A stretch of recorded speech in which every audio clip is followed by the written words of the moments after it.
1 Samuel chapter 23. One day some people told David, "The Philistines keep attacking the town of Keilah and stealing grain from the threshing place." David asked the Lord. "Should I attack these Philistines?" "Yes." The Lord answered. "Attack them and rescue Keilah." But David's men said, "Look, even here in Judah we're afraid of the Philistines. We will be terrified if we try to fight them at Keilah." David asked the Lord about it again. "Leave right now. The Lord answered. I will give you victory over the Philistines at Keilah." David and his men went there and fiercely attacked the Philistines. They killed many of them, then led away their cattle and rescued the people of Keilah. Meanwhile, Saul heard that David was in Keilah.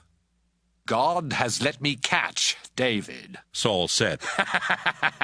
"David is trapped inside a walled town where the gates can be locked." Saul decided to go there and surround the town in order to trap David and his men. He sent messengers who told the towns and villages, "Send men to serve in Saul's army."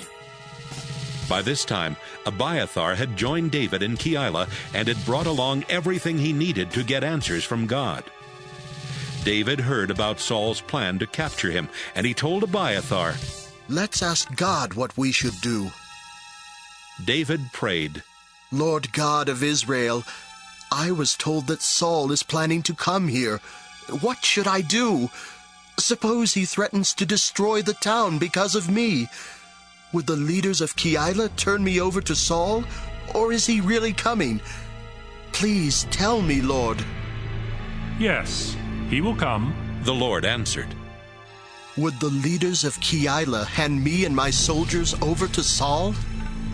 "Yes, they would." The Lord answered. David and his 600 men got out of there fast and started moving from place to place.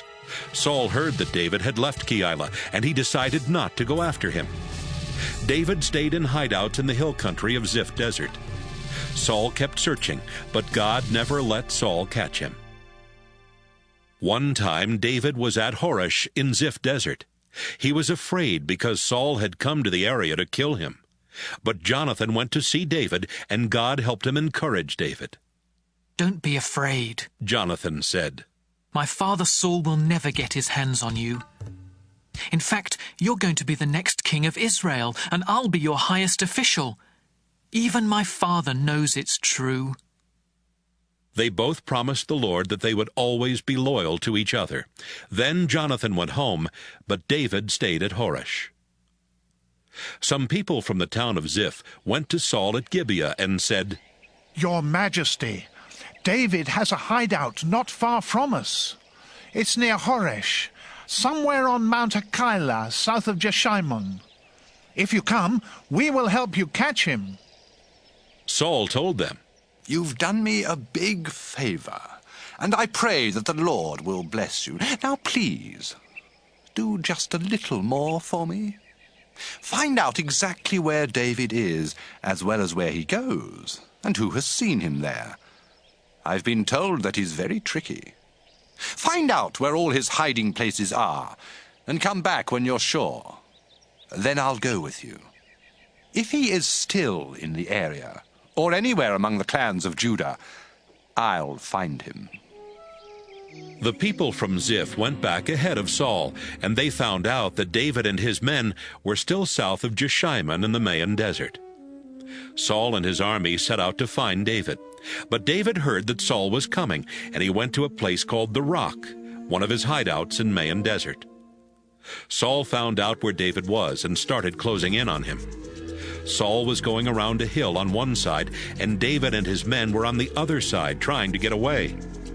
Saul and his soldiers were just about to capture David and his men when a messenger came to Saul and said, "Come quickly! The Philistines are attacking Israel and taking everything!" Saul stopped going after David and went back to fight the Philistines. That's why the place is called Escape Rock. David left and went to live in the hideouts at En-Gedi.